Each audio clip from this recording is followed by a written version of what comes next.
So we're going to take a look at these real quick, just because talk about something I really like. Wow. In the junkyard, y'all.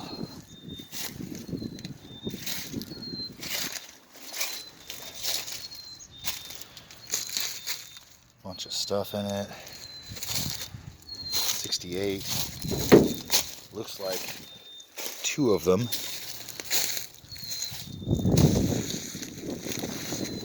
That 68.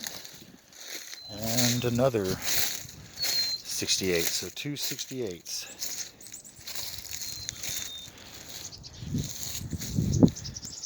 Yes, folks, this is in a junkyard. Northern Michigan. They're still here. They're still around. Hard to believe, but yeah, it is. Look, the tree on the side of them's holding it down.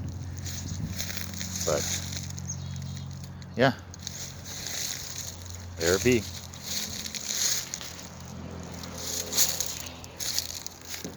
Parts are all in. Dashboards. I mean, I know they're looking a little rough, but you know how these are. These are priceless basically now in the industry. So they are what they are, but they are sure awesome, aren't they?